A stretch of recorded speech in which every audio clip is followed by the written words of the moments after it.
Relax and vibe. Relax and vibe. Welcome to Vibing with Val. I'm your host, Valerie Mitchell, and this is a show in which we explore issues, we share opinions. I believe that my opinion is not the same as everyone else's opinion, and I believe we all have different opinions, and this is the venue that you can actually share those opinions, and we can talk about issues, we can explore issues such as minority suicide, child trafficking, black gay males. We can talk about, I also talk with celebrities. I also go out and attend events, and I will bring you back that information the way that I like to vibe with it. Again, you are Vibing with Val. I'm your host, Valerie Mitchell, and my first guest today is Fred Berry, a.k.a. Rerun. How you doing? Hey, hey, hey. Hey. What's up? I'm vibing with Val. Yeah, you are vibing with Val. And so Rerun was on the hit television show What's Happening from the 70s. Yep. And so basically that show was, it's an urban comedy about three spirited African-American kids who are growing up in this big city. And basically you were one of the major stars. I was the star. You were the star, okay? Let him tell it. I'm just messing with you. No, you were, but you were the star. And actually, E named it, it came up number 13 on the 20 sitcoms that we secretly love. Great. That's wonderful, That's isn't wonderful. it? Yeah, exactly. So what you been up to now? I have been doing 1,000 things. Last night I was on Doggy Fizzle Television, which is Snoop Dogg's new series. I was going to say, what is that? Dr. Fizzle, Fizzle, okay. He did a shrine to Rerun, right? And I was actually a part of the shrine. And it was really cool. I'm just off of Jimmy Kimmel live appearance. I'm getting ready to do, what's this guy's name on ABC? George Gonzalez. Okay. George Gonzalez sitcom on ABC. That's going to be early August. Also, the month of August, I'm touring doing the 70s concerts.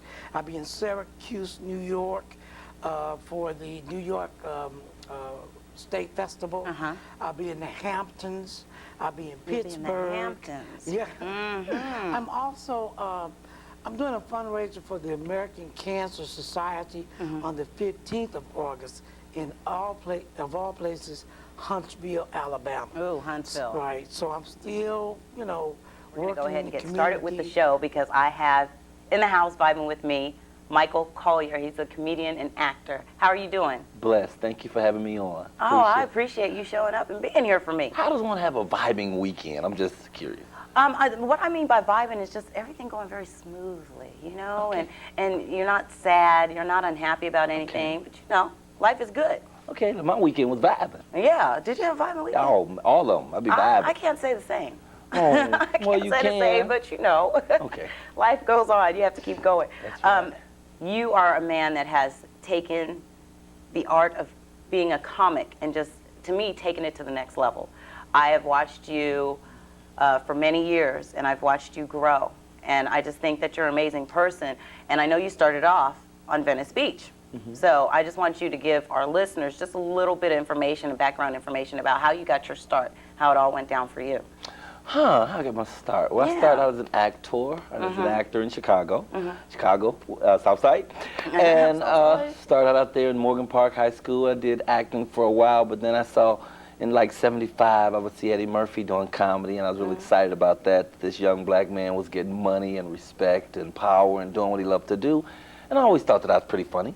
So I went and studied some comedy albums, Red Fox, Kip Adada, stole some jokes from them, and I set out to start doing comedy. Went You to see, and that's little an clubs. important point that you brought up, not to interrupt you, is that you studied the art. You actually studied Red Fox and all the I other don't know if I studied or if I just stole some jokes. Well, it's all in the family, let's just put it that way. But we know that we have, who are you? Jeff Usenso. Okay, you might speak a little louder for us. Jeff Usenso.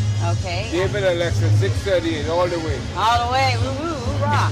All right, why don't you tell me how long you've been a steamfitter and 5 years. 5 years? Not, oh, okay. A local steam fitter, Right. also a recording artist, goes by the sobriquet of Creeper.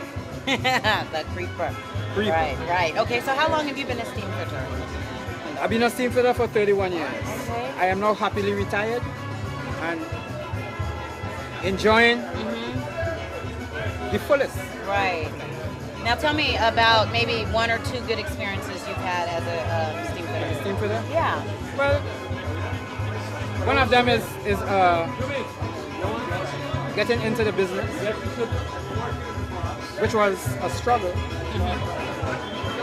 as a minority. But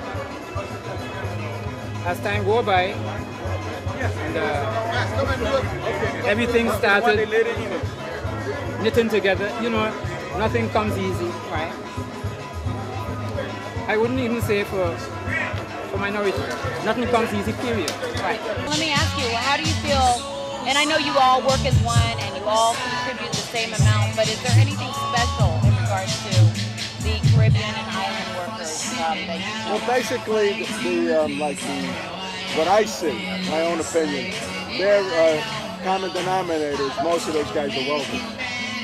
Most of those guys came from the oil refineries, and you know, even before I was talking about the alcohol trade. You know, they sent stuff down to the islands, they produced it, and they sent it back to America from Europe. Same thing, they send the crude from, you know, the Middle East. Most of the refineries are down in the islands, and they send the finished product to the United States. So most of those guys are welders. So when they come into our local, they had a skill, you know, a skill that helped. Right. The difference was, and I said this before, there's more probably guys from the island than African Americans in our local. Okay. Because of the innate skill that they learned from their father or their grandfather, or because of where they come from. This is a show in which we explore issues and we share opinions. And from time to time, I interview celebrities and I go out and I cover events just to give you the scoop and the lowdown. The only thing that might alert you is the way I wear my hair. I'm always changing my hair. So it's the same Vibing with Val and same Valerie Mitchell, just the hairstyle's a little different. Today, vibing with me, I have my guest, Kenneth Mitchell. And no, we're not related, but he is the founder and CEO of Gangsters Anonymous. Now, living life as a gangster can be very challenging and dangerous, right? We both know that. And so you're always looking over your shoulder. Right. You know, you're constantly, your mentality and your behaviors has to be that of the gangster life, that of the group. And so the end result for most of these gangsters are jail. Institutions. And death. And death, exactly. So why don't you just tell us a little bit about the organization? Well, Gangsters Anonymous is, first of all, a non-profit organization, and we base everything around the vision of gangster thinking or gangsterism. You know, Alcoholics Anonymous and other anonymous programs utilize this term of drug addiction and or alcoholic addiction. Gangsters Anonymous doesn't use those terms. You know, we suffer from what is known as gangster thinking and gangsterism. You know, everything we think, everything we do is based upon gangster stuff. Okay. You know what I'm saying? Yeah, I do understand. One day at a time, what we're trying to do is know that there are solutions and things to problems to everyday life that, you know, doesn't have to be gangstified, or our solution doesn't have to be gangstified.